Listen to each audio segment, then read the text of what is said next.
สบายดีเนาะสหายบางคนนี่เห็นเวียกตัววิซานำเสนอแบบนี้เห็นเราไปผู้เป็นเนาะพอมี3รูปมันเนาะคิดว่าให้ฟังกันเลย3รูปหรือว่า3วิธีแต้มเขาก็เริ่มแต้มด้วยวิธีเก่าคือเก่าก็คือวิธีที่อาจารย์สอนนั่นแหละก็คือแบบนี้เนาะอันนี้ก็คือแบบที่อาจารย์ส่งมาให้นี่คือแผนที่อาจารย์ส่งมาให้ตัวนี้คือรูปที่ข่อยแต้มมาถือว่าแล้วแต่ว่าตรงตามแบบว่าบ่ตรงปานใดเพราะบ่ได้กะอันตัวนี้นะบ่ได้ไล่เนาะเวลาแต้มออกมาแล้วมันสิเป็นลักษณะประมาณนี้เห็นได้ชัดว่าการวางรูปการวางแผนนะก็เหมือนกับอาจารย์สอนเลยก็คือมีรูปด้านถึงกับรูปด้านหน้า2รูปแล้ววันนี้ถามว่ารูปด้านข้างไปไสรูปด้านข้างตัวนี้ก็คือมันจะบ่แสดงอยู่นี่เนาะมันเป็นเทคนิคของข่อยนะก็คือรูปด้านข้างข่อยจะเอามาแบบไล่ใส่กับแผ่นผังเลยเป็นออกมาลักษณะนี้เราจะเห็นตำแหน่งของเสา2เสานี้ว่ามันอยู่บอนใดเอาสิก่อนวิธีการหัดเริ่มต้นด้วยวิธีการหาตำแหน่งของเสากันเนาะมาใบนี้เลยวิธีการหาตำแหน่งของเสาง่ายๆเลยก็คือเบิ่งจากรูปด้านข้างที่เขาให้มาแล้วก็รูปด้านหน้าที่เขาให้มา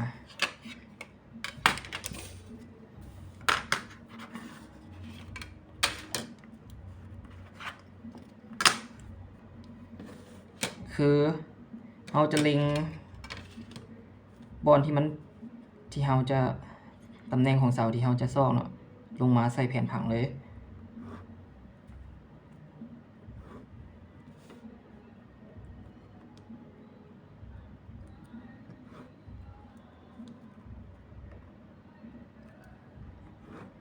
นี่ยิงจากรูปด้านหน้าลงมาใส่แผ่นผังเราสิได้ตำแหน่งขาวๆละแล้ววันนี้รูปด้านข้างเด้สิเอามาใส่ยังไงเบิ่งตามค่าที่ให้มาเลยนี่30แล้วก็30จุดนี้30มันจะแบ่งเป็น3ส่วนแล้วนี่ก็ไล่รู้แล้วเอามาเทียบซะรู้แล้วใส่ด้านข้างนี่เพราะมันจะไหนมันก็เป็นรูปด้านข้างของตัวนี้จะเฮ็ดให้เข้าใจง่ายขึ้นเติมกว่าสิลักษณะประมาณนี้เป็นการเล็งจากจุดนี้มาจุดนี้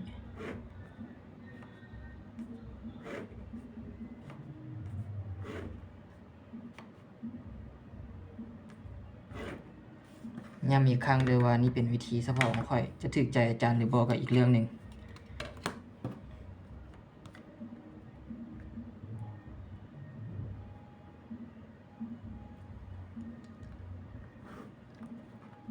แล้วก็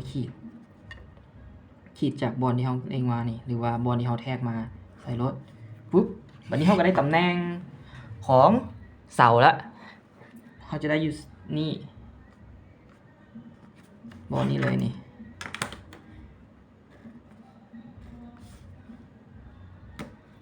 โอ้ย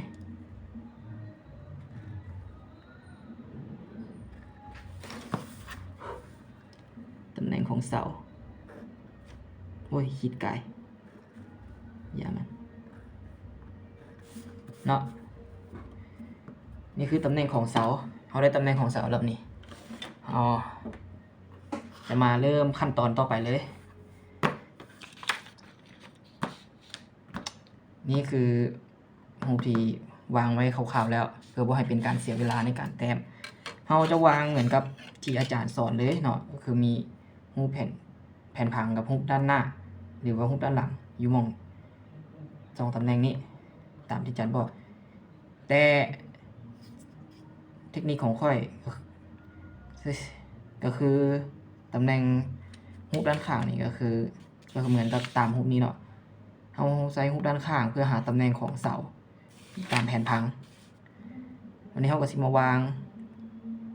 ตำแหน่งของเสาใส่รูปนี้เพื่อให้มันง่ายต่อการเบิ่งนะที่จริงบ่จำเป็นต้องวางแบบลักษณะนี้ก็ได้แต่เพื่อความสะดวกสบาย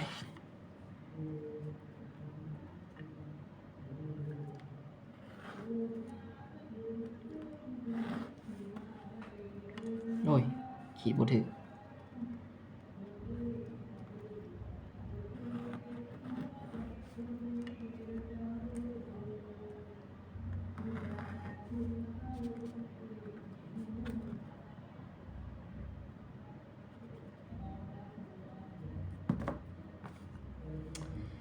เส้นมันมั่วไปละต้องขีดเข้มหน่อยนึงอย่าไปขีดเข้มตามข่อยเด้อบ่แนะนำ อันนี้ที่จริงนี่ค่อยข้ามขั้นตอนไปขั้นตอนหนึ่งคือเทคนิคที่ค่อยใช้ในการแต้มก็คือค่อยจะวางหูด้านข้างนี้มาไว้จุดรวมสายตามาไว้วงกรอบรูปรวมสายตานี่เลยมันเป็นเทคนิคที่ค่อนข้างโกงเลยอาจารย์สอนบอกว่าบุจือคันไปเบิ่งคืนยามเถอะเขาจะแต้มหูด้านข้างนี่ซ้ำมองทางกลางเว้ยมันเป็นเทคนิคเนาะเราก็สายไปเลย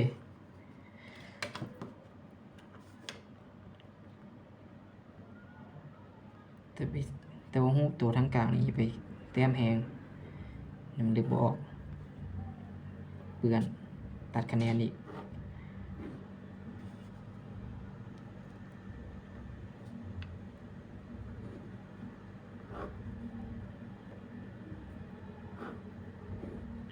บัดนี้เราก็ได้รูปตามที่ต้องการเริ่มต้นคร่าวๆแล้วคือการหาตำแหน่งของเสาคร่าวๆแล้วก็แต้มรูปด้านข้างคืนใส่ทางกลางนี่คืออันหนึ่งวะตำแหน่งจุดรวมสายตาวะจุดรวมสายตาเป็นจ้ำน้อยๆนี้จุดรวมสายตาอย่างหูยามันวันนี้เขาก็มาหาเรียกว่าขอบมันเลยเนาะนี่คืออันจุดนี้เนาะจุดที่เขาจะล้างเส้นขึ้นไปนี่มันค่อยเอาแต่ค่านี้มาวางซะเลยตำแหน่งอาจจะพอดีหรือพอดีขึ้นกับคนวาง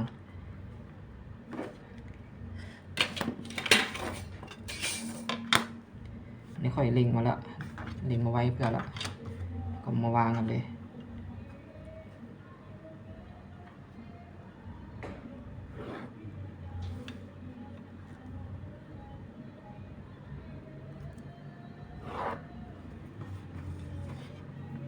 นี่ก็มาหาขอบเนาะขอบค่อยก็หาบุญยากหรอกขีดใส่รถละจากขอบสุดของหูนี้หาขอบสุดของหูนี้มันเป็นเทคนิคเดียวกับการหาจุดใจกลางหาจุดรวมสายตาจุดใจกลางมาสั้น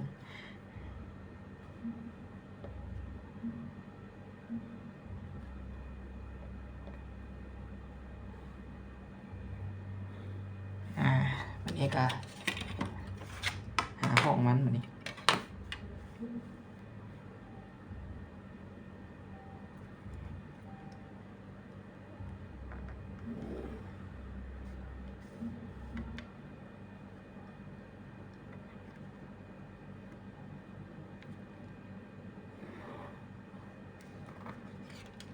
ได้ห้องมาแล้วบาทนี้ส่วนที่แซ่บสุดก็คืออยู่มองนี้แหละจะวางซะอย่างไรแบบนี้ให้ตามขั้นตอนที่อาจารย์บอกมาก่อนเลยมันให้ตามขั้นตอนที่อาจารย์สอนแบบที่เราเคยเห็นมาแหละขีดใส่ก่อนรถจากจุดนี้ใส่มุมนี้ตอนแรกเขาไม่ได้เห็นเลยว่ามุมนี้มันมีบ่แต่ตอนนี้เขาวางตำแหน่งของเสาเลยก็คือค่อยขีดเพื่อมาซี่เพื่อเขาจะเอามาเล็งเส้นนี่แหละเป็นการหาตำแหน่งของเสาภายในนะแต่ว่าเขาจะไม่ได้ขีดใส่ทางในเองซี่ได้แต่จะขีดใส่ทางขอบมันมองที่เส้นมันตัดกับขอบนอกพี่เดี๋ยวถ้าเบิ้งซีฮู้ดอกว่าเป็นอย่างอธิบายยาวก็มีประโยชน์ไปเฮ็ดให้เบิ้งดีกว่าปึ๊บตัวนี้พร้อมปึ๊บเลยมันนี่ก็ขีดขึ้นไปตามจุดที่เราตัดนี่แหละ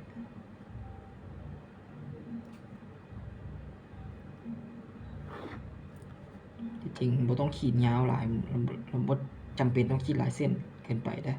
มันสิเฮ็ดให้เราเบิ่งยากเบิ่งหลายตา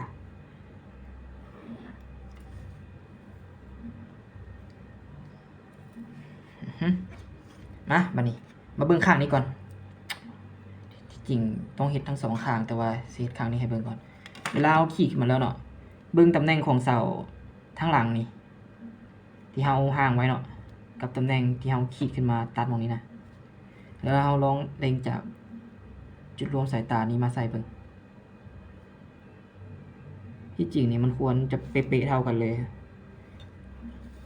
คันหากว่าโบแต้มผิดได้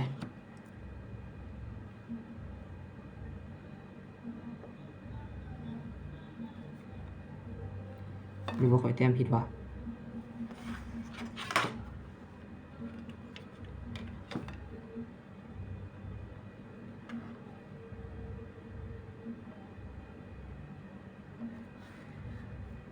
อย่ามัน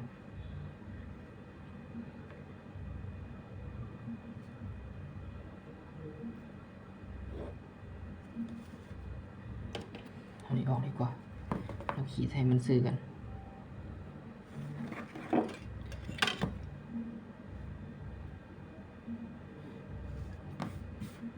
โอเค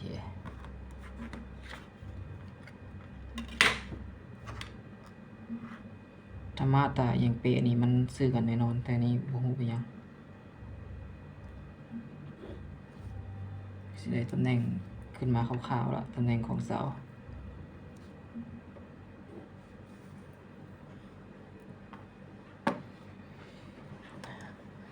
พอเห็นขาวๆบ่พอเห็นบ่ เห็นนี่ยากไปหูด้านข้างนี้ก่อนเขาสิแต้มไปเลยเด้อบัดนี้สิอธิบายพร้อมมันก็แต้มไปพร้อม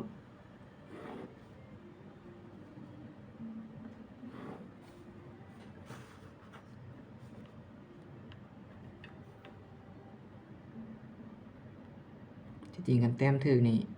มันจะต้องเล็งเข้าหากันแน่นอน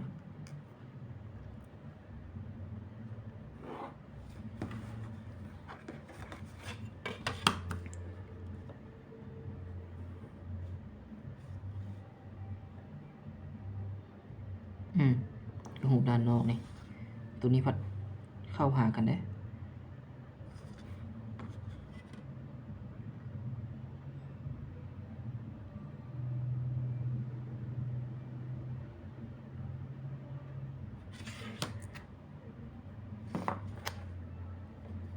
ขีดก่อน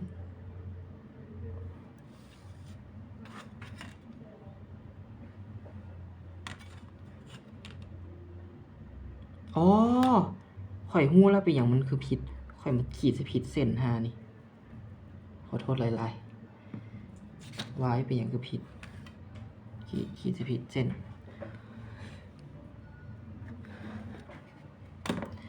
มันตัดอยู่นี่เนาะมันตัดอยู่หม่องนี้พัดมาตัดสินี่ตายห่าโอ้ยลงขีดแทงมัวหมดละ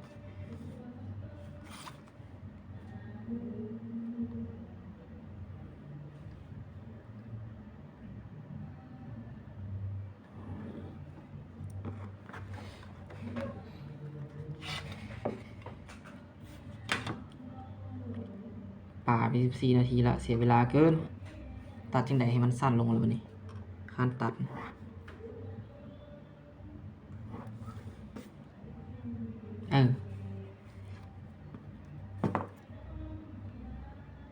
กันขีดถึง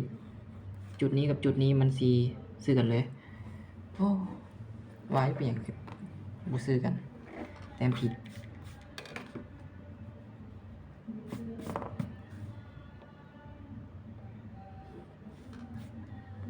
ไปต่อเลยโหได้สองรูปนี้แล้วเนาะ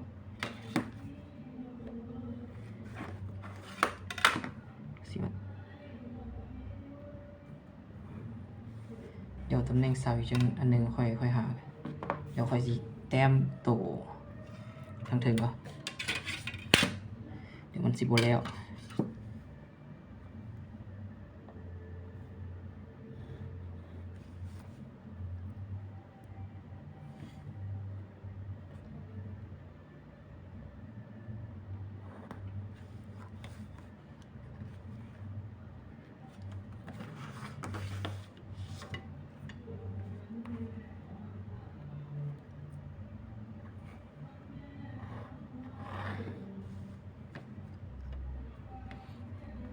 จุดนี้ก็ขีดเข้มไปเลย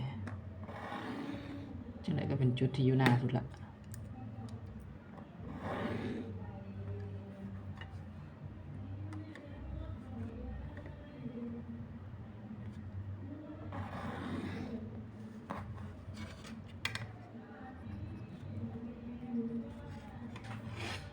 มาหาตำแหน่งเสาของเขาต่อ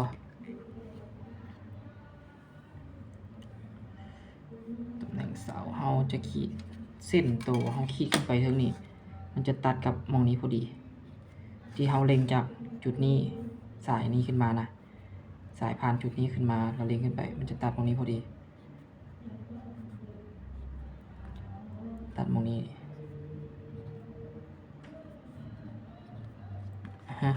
ฝั่งนี้คือกันมันต้องตัด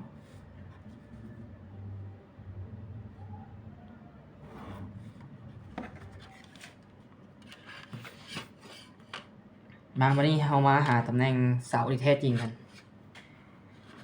โดยอิงจากตำแหน่งเสาที่เราแต้มใส่ตามแผนผังเนาะที่จริงคันหากว่าเรานี่เป็นอีกันละการหนึ่งนะบางคนอาจจะบุจื้อหรืออาจจะลืมหรืออาจจะผ่านไปแล้วคือบ่พอ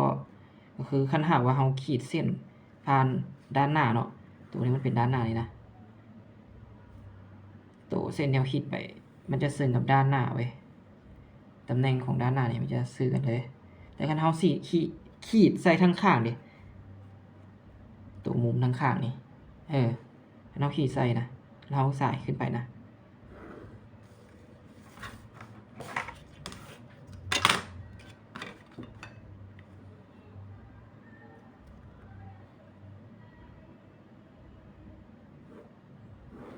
สายขึ้นไปถึงเนาะเส้นที่สายระหว่างจุดนี้ขึ้นไปผ่านหูแผนผังคันมันผ่านขอบด้านหน้ามันจะเป็นเส้นของหูด้านหน้าแต่คันหากว่าเส้นนี้มันผ่านไปด้านข้างของหูแผนผังนะมันจะกลายเป็นเส้นด้านข้างของหูทัศนียภาพสายของนี้เนาะก็คือเวลามันสายขึ้นไปแล้วมันตัดจุดนี้เว้ยมันจะกลายเป็นตำแหน่งของขอบด้านข้างอันนี้ที่ใส่หุบหนึ่งก่อนว่าเป็นการเสียเวลาใส่เลยมันตัดนี้เราก็ขีดขึ้นไป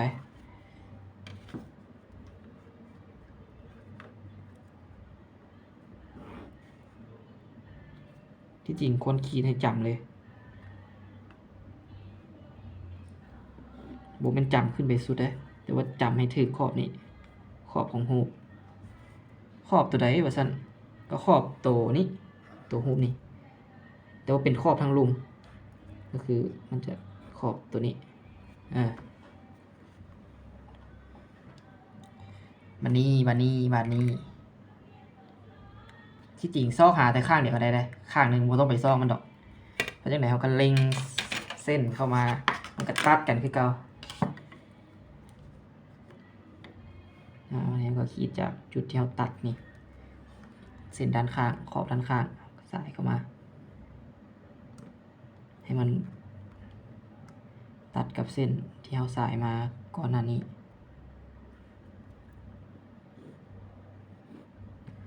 ด้านถึงก็คือกันเลยด้านถึงก็จำเป็นด้านถึงตัวนี้ขีดไปเลยวันนี้มาพบกับปัญหาของคนขีดหลายเส้นเนาะคือมันซอกเส้นบ่เห็นวันนี้เขาขีดมาแล้วนี่ตำแหน่งแรกที่เขาจะต้องหาเลยก็คือตำแหน่งที่มันเป็นรูปกล่องสี่เหลี่ยมจุดนี้ที่มันตัดกัน4จุดนี่คือตำแหน่งของเสาที่แท้จริงเสามันจะวางอยู่นี่เว้ยขีดขึ้นไปก่อนวันนี้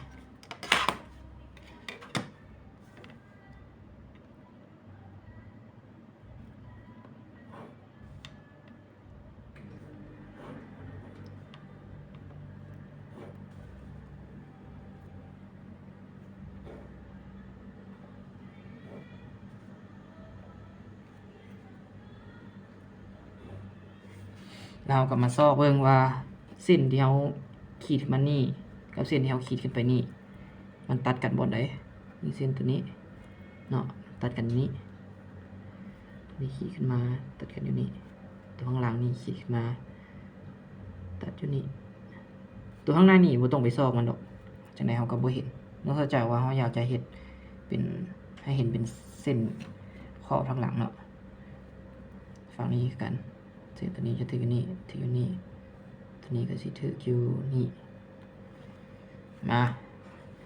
เราได้ตำแหน่งครบละนี่เรามาขีดให้มันเห็นเส้นใส่ขีดกับเซิร์ฟเลยนี่ขีดให้มันเห็นเส้นจริงๆของมันนี่ถือว่าขั้นตอนสุดท้ายแล้วเนาะเราจะใส่บิ๊กฟ้าให้มันเห็นพักแน่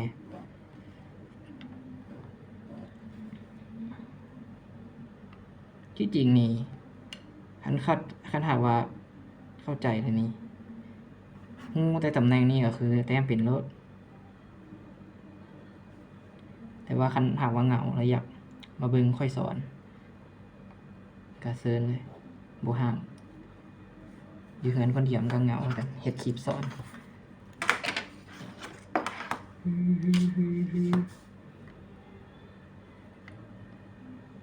อ้าวก็บ่คิดให้มันแล้วหมดประเดี๋ยววะ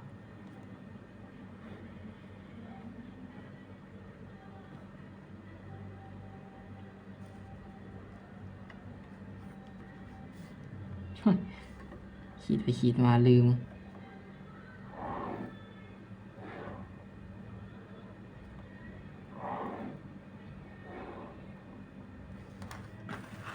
สังเกตเห็นอย่างบ่สังเกตเห็นแล้วบ่ตำแหน่งของเสาพอเห็นภาพแล้วบ่เอาพอเห็นภาพยกมือขึ้น สิมีคนยกแท้บ่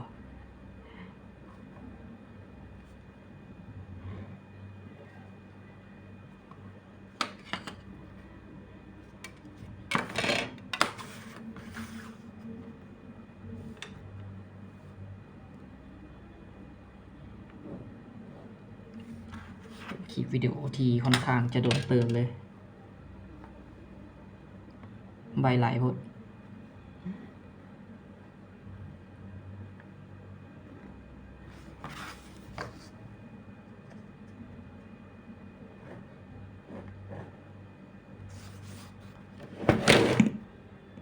ใช่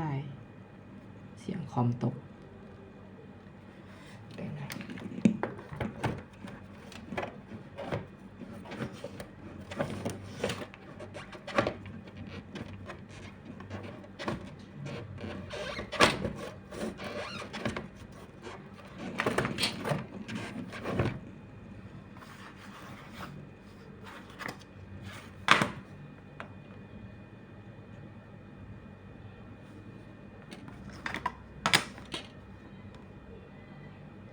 โอ้ยขีดผิด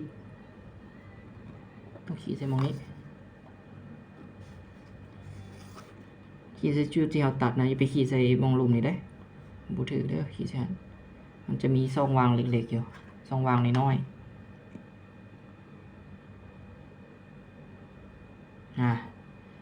วันนี้ฮู้เฮาจะ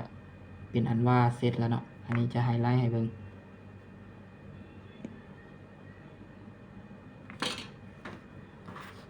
เนาะฮูปมันก็สิออกมาลักษณะประมาณนี้เว้ย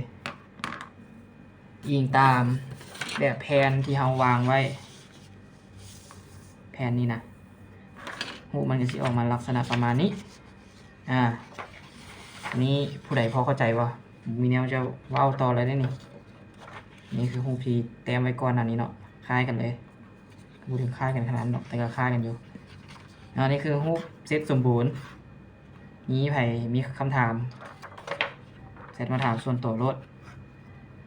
คันบ่ตอบแสดงว่าเล่นเกมอยู่หมดเท่านี้แหละ